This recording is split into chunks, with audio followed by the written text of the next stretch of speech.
I'm David Ebersman, Facebook's CFO. Thank you for taking the time to consider an investment in Facebook. When we set out to create this Roadshow video, we wanted to provide information to enable your investment decision.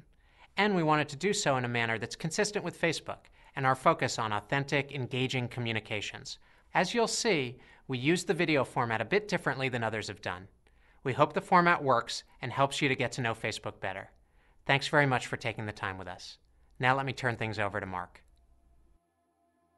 I grew up with the internet, right? I mean, I had, when I was in middle school, I was using search engines like Google and Yahoo, and I just thought that they were the most amazing thing, right? It was this complete symbol of the age in which we live, where now you have access to all of this information. The thing that seemed like it was missing was always just people, right? So, the most interesting stuff that you cared about the most is actually what's going on in the lives of your friends or the people around you.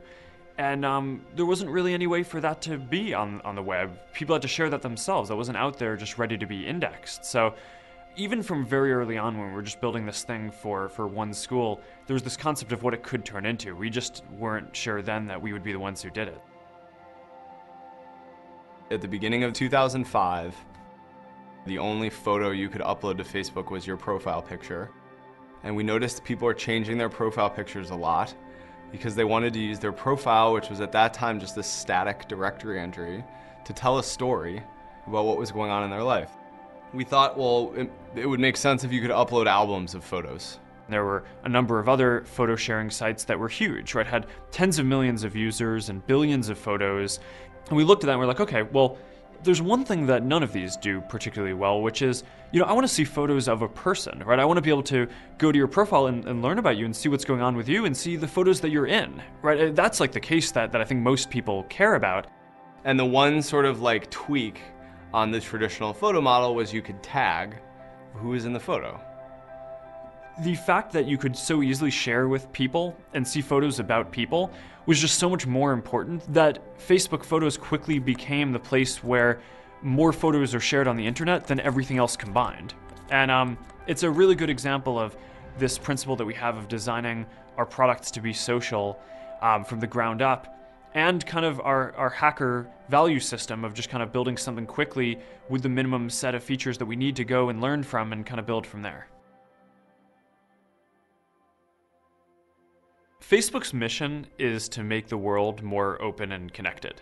And what we mean by that is that we think that people's lives are going to be better, and really that the whole world will function better when there's more information and understanding out there about both big things that are happening in the world and local things, what's going on with your friends and the people around you.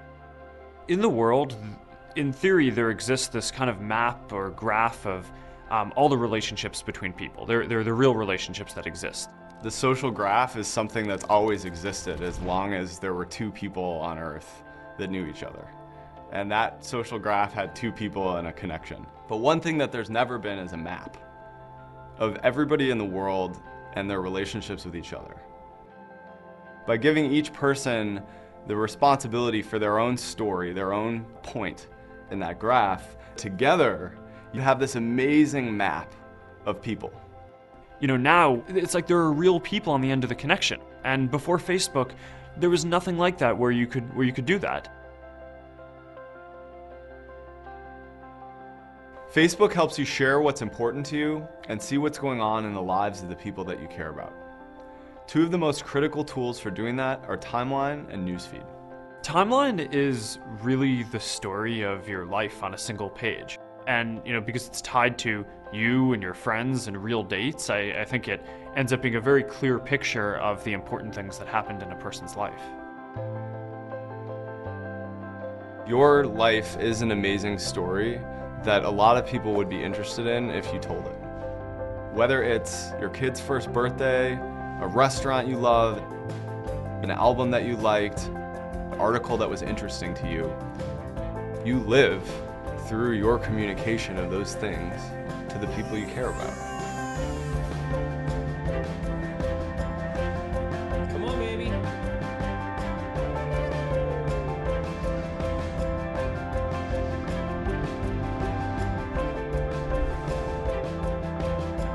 And each person has a story.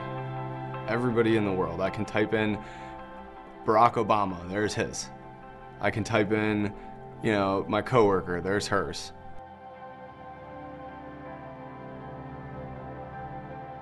Now, you have billions of people projecting their points of view, their photographs, their stories, their opinions into the world.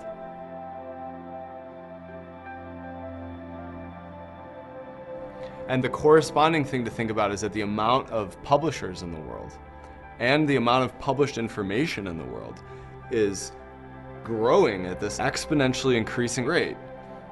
And yet the amount of time we have in the day to make sense of it all is a flat line. And we see that gap as this really fast-growing problem/opportunity to build something that helps consolidate, customize, personalize, and aggregate and provide for each person exactly the content that they would want.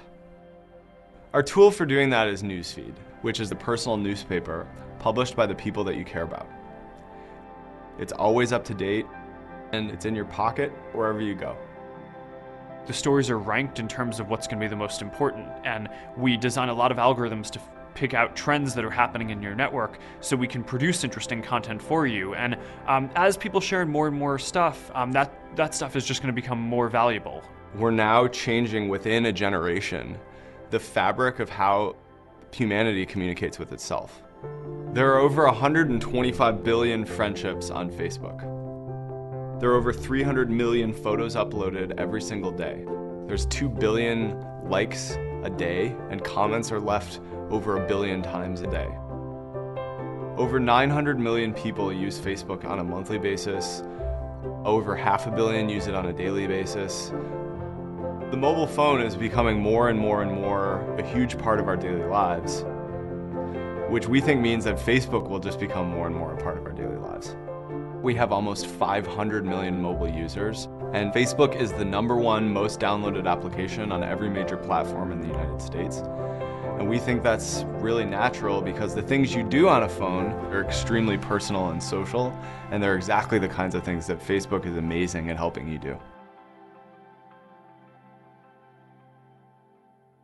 So early on, I think a lot of people thought about social networks as if they were a place that you go, right? Or they were a product, right? And you could build a lot of features into a social network. And what we realized pretty early on is that people want to take everything that they do and do as many of those things as possible with their friends and the people around them. And as much traffic as our website gets, we always assumed that the platform and the possibility for other people to build even more things on top of that would be even greater than any individual product that we could build.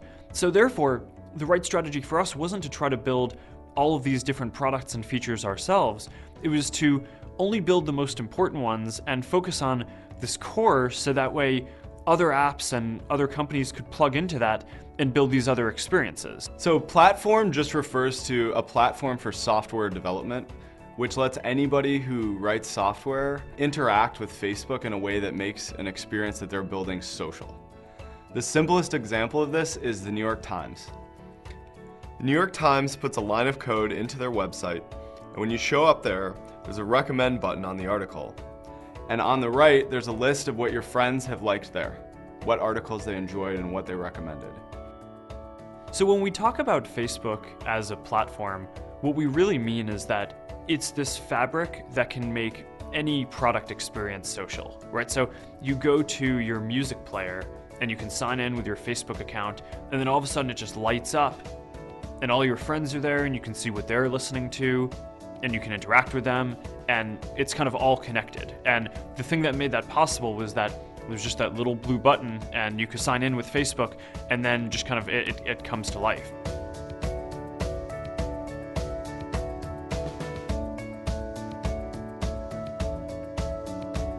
So the first real product category that was rethought by a company outside of Facebook was games.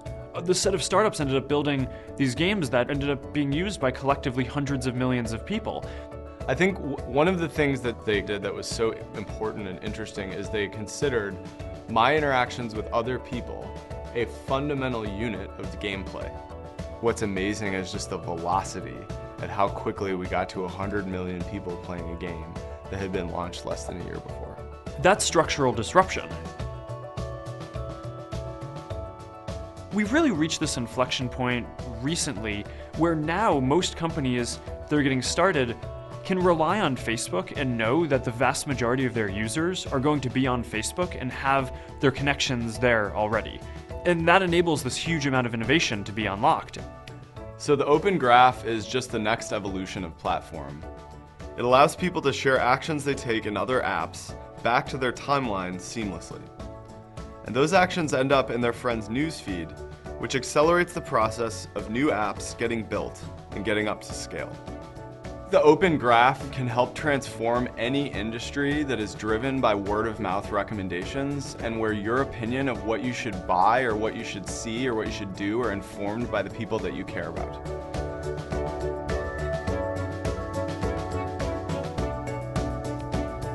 The Guardian did a Facebook Open Graph integration and saw a 400% increase in referrals from Facebook practically overnight.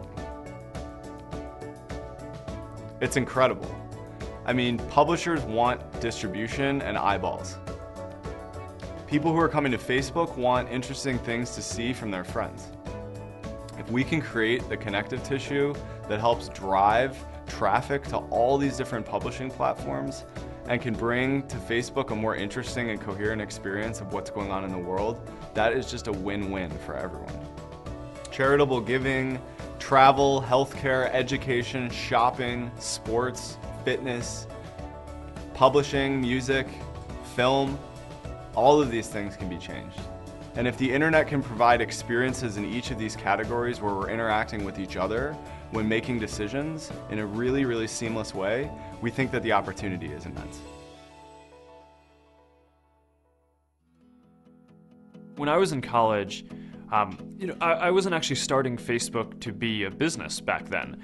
I rented servers for about $80 a month, and I didn't have that much money. I was just a college student, so I put up ads, and then when I had enough money to get another server, I would do that. So ads, have always been this really important part of what we do because we want to keep Facebook free for everyone. As Mark and Chris described, at Facebook we have a broad mission. We want to make the world more open and connected. People on Facebook connect to businesses just as they connect to other people. I take my kids to the Woodside Bakery for pancakes. I track my runs with Nike Fuel Band. I shop at J.Crew. On Facebook, marketers can leverage the power of these connections to build their businesses, to find customers, to engage in ongoing conversations. Messages on Facebook spread not just from business to consumer, but more importantly, from friend to friend. At Ben & Jerry's, we're not just a company, we really are a friend to people. We really want to have a holistic relationship with our community, with our consumers, about values, about great ice cream. So having a platform where we can actually engage in a large-scale conversation, get feedback, that's what's so powerful about Facebook. So the Ben & Jerry's Facebook page is evolving, and it has this big, beautiful picture on top, and down the side it has the different dates of our 35 years history. Having other people talk about Ben & Jerry's is really at the core of the Ben & Jerry's strategy. Our 3.4 million fans have 244 million friends out there. The scale of that community is mind-boggling. That's how we engage a lot of people. You can really reach your consumers in a lot of different touch points. On their mobile phone, in their news feed. It also puts it into social context, so you can see your friends if they've engaged with it. You can comment on it, you can like it, and you can share it.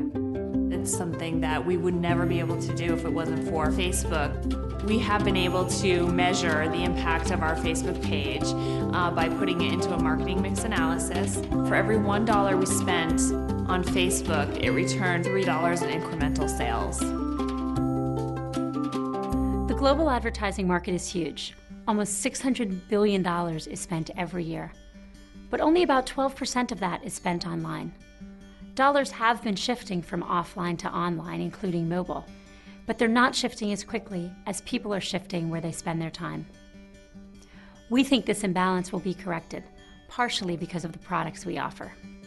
We believe that businesses of all sizes will spend more of their marketing dollars on Facebook because we offer a compelling value proposition, a unique combination of 4 things: reach, relevance, engagement, and social context. First, Facebook offers unparalleled reach. We have over 900 million monthly active users worldwide, giving people the ability to spark global conversations about ideas, social movements, products, or services. In the United States, every day on Facebook is like the season finale of American Idol, the most popular show on television, ×2. On a single day on Facebook, Paramount advertised the release of Transformers: Dark of the Moon to 65 million users in the United States. Our second element of our unique value proposition is relevance. Facebook is based on real identity. People are themselves on Facebook. This gives us the ability to match businesses with the people that will value their product or service. For narrowly targeted campaigns, let's say females 25 to 34, Facebook reaches the audience with 90% accuracy, compared to an industry average of only 35%. The third part of our unique value proposition is engagement. On Facebook, when you friend someone, you're establishing an ongoing connection. You will see what they share in your newsfeed and on their timeline going forward. Similarly, when you like a business page on Facebook, you're enabling that same ongoing connection. I like Sprinkles cupcakes, and I have liked them on Facebook. When they announce a new flavor, let's say Irish chocolate for St. Patrick's Day, I will see that story in my newsfeed. This is really different from traditional advertising. Almost all other forms of advertising are one time and one way. Facebook enables businesses to have active conversation with customers that are part of an ongoing and authentic relationship. The fourth part of our unique value proposition is social context. Study after study shows us what we all intuitively know. People trust recommendations from their friends more than any other source. If I have a good experience at a store today, I might call my sister on the way home and tell her. But when I like a product on Facebook, I share with all of my friends on Facebook. This is word of mouth at scale for the very first time.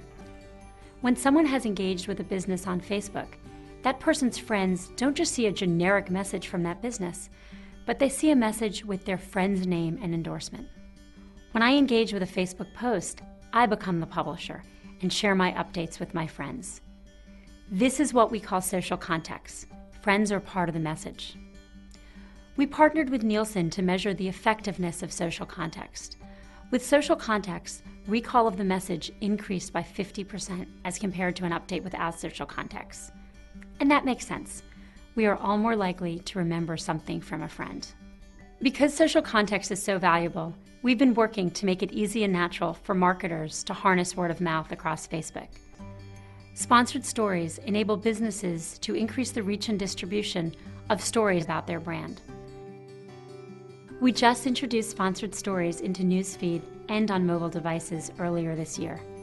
Today, only a small fraction of our impressions are sponsored stories, which gives us lots of room to grow. Mobile is a key area of growth for Facebook. For most companies, the mobile environment is a challenge because it's so small that it requires new ad formats. But that's not the case for Facebook. On mobile devices, our users are deeply engaged with their news feeds. Since sponsored stories are now available in Newsfeed and on mobile, they become a really natural part of the Facebook mobile experience. Marketers focus on taking consumers all the way through the marketing funnel, from the very top, where a consumer first becomes aware of a product, to the very bottom, where consumers will purchase. Facebook's well positioned to help businesses reach people at every part of the funnel. American Express is a good example of guiding consumers from the very top to the very bottom of the funnel. We came up with the idea of creating a day during the holiday season where we could be encouraging consumers to go spend their time, their money with small businesses. And the first place that we all agreed was most important was going to be Facebook. Local businesses exist on Facebook. Consumers spend an enormous amount of time on Facebook. They're engaged.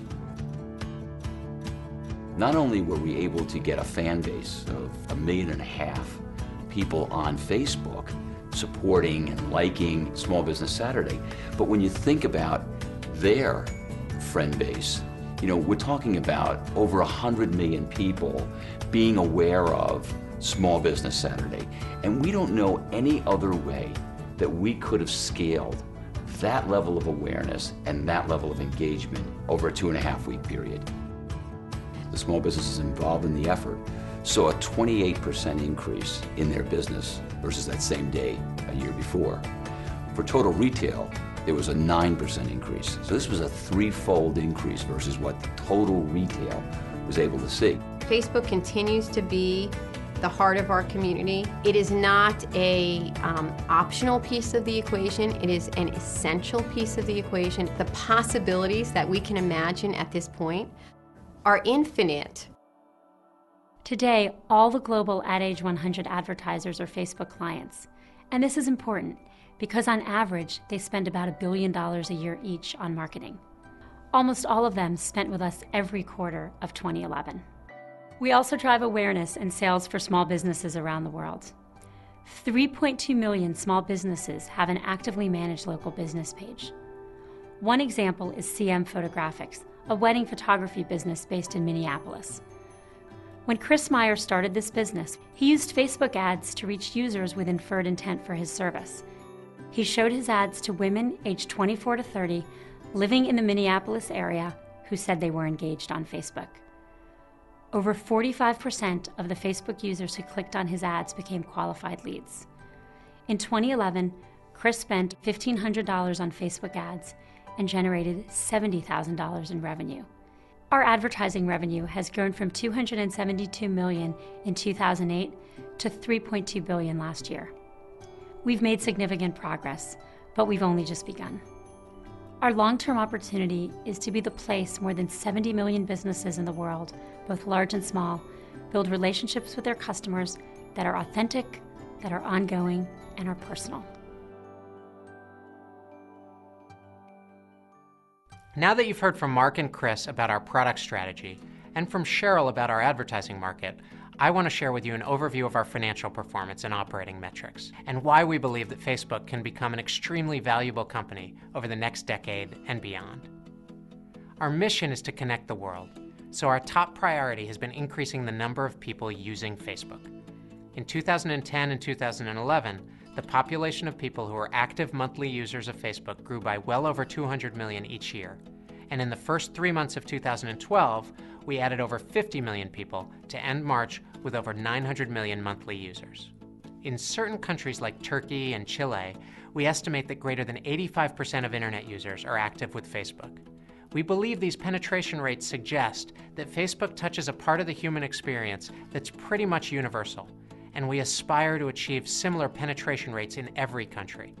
We continue to invest in user growth throughout the world, in countries like the United States and the United Kingdom, where we already have approximately 60% penetration and are seeking to further expand our network, as well as countries like Brazil, Germany, Japan, South Korea, and Russia, where we're relatively less penetrated. User engagement drives our business performance. Our revenue growth has come from 2 sources: improving the reach and value of advertising on Facebook and growing our payments product that we introduced in 2010. The key driver of advertising revenue has been user growth, which has increased the number of ads we display. Other factors that have affected the number of ads include product decisions we've made that increase or decrease ads shown on various pages, and additionally, the amount of Facebook use on personal computers relative to mobile devices, as we have an established set of ad products for personal computers as compared to mobile devices where we just began showing a limited number of sponsored stories in early 2012. The other key variable affecting ads revenue is the value of each ad, as reflected in the price advertisers pay to engage with our users. The price of any individual ad can vary greatly, depending upon many factors such as user geography. North American users represented 20% of our user base in 2011, but approximately 50% of our ads revenue. We're continuing to invest in sales and monetization in other markets around the world where we have large numbers of users, and we expect to benefit as global online ad markets develop and mature. Future growth in the price of the ads we show will depend on our ability to continue to make our ads more relevant, more social, and more engaging. Our other source of revenue comes from payments.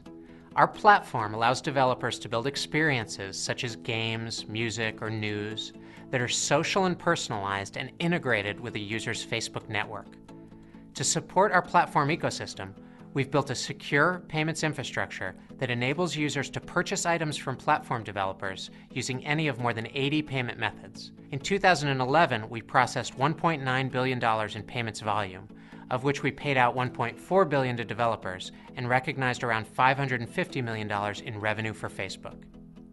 Our payments revenue today comes almost exclusively from the purchase of virtual goods in games on our platform. And this revenue will grow if developers are successful in creating engaging new user experiences that stimulate transactions. In the future, we may seek to extend our payments integrations to areas outside of games, but with Facebook likely keeping a lower revenue share than 30% in areas where the developers' costs are higher. As our business has matured, we've been cautious about our rate of headcount growth because we believe that a strong and focused culture matters a great deal in building a company that's sustainably successful. Expect us to continue to grow headcount to take advantage of the product development and business opportunities in front of us, albeit at a measured pace. In terms of capital expenditures, our need for servers, data centers, and networking equipment is driven by the fact that we need a large computing infrastructure to deliver Facebook rapidly and reliably. We operate at a massive scale, serving over 10% of the world's population on a monthly basis. For each of the approximately 500 million people who will use Facebook today, we offer a unique, personalized experience. This challenge requires a major investment in computing power, and our infrastructure is an important part of our capability and competitive advantage. Our operating margins have been between 34% and 52% over the time periods presented here, bouncing around based on revenue growth and the timing of expenses, including stock compensation. We're pleased with these margins, particularly because we view ourselves as being in a heavy investment phase of our business as we build the foundations for long-term success. While we aspire for Facebook to be a high-margin business over the long run, we won't hesitate to make additional incremental investments needed to drive user growth and engagement, even if monetization follows more slowly and margins are affected. Mobile is a good example of this investment approach. We believe mobile usage of Facebook is critical to long-term user engagement, so expect us to invest heavily in our mobile product experience, even if mobile monetization is uncertain and will take time. We believe mobile usage will make us a more successful and more valuable company over the longer term. Facebook has been successful over the past 8 years by prioritizing the experience of our users and having a long-term vision about how the web would evolve and what Facebook could become. At Facebook, we believe we have the opportunity to build a business that is innovative, important, and valuable 10 years from now and beyond. We appreciate your time in giving us the opportunity to introduce Facebook, and we hope we're able to continue to attract investors who believe in our mission and are excited about the long-term potential of the company. In everything that we do, we really want to honor the fact that this is a network of people and that we're all here because of the people using Facebook. And because there's this critical mass of people in this network, developers then want to build products for that set of people. And because there are all these people here, advertisers want to reach them. And then because there's this ability to make an impact, a lot of the best people in the world want to come work at Facebook. And then because of all these things, we've built what we're really proud of and think is a good business. And I think that that's the reason why we're talking to you guys here today. So it's all because of people wanting to use this product in this network. And I think a lot of what we need to do in terms of our internal prioritization has to honor that. So if you think 5 years out, using Facebook doesn't literally just mean using the Facebook app or software that we've written ourselves. I think that we're going to reach this point where almost every app that you use is going to be integrated with Facebook in some way, because the developers of those apps are going to want to make it so that you can interact with your friends and that you can share content back to Facebook to help grow those apps, and it's a very symbiotic relationship. So we make decisions at Facebook not optimizing for what is going to happen in the next year, but what's going to set us up to really be in this world where every product experience that you have is social, and that's all powered by Facebook.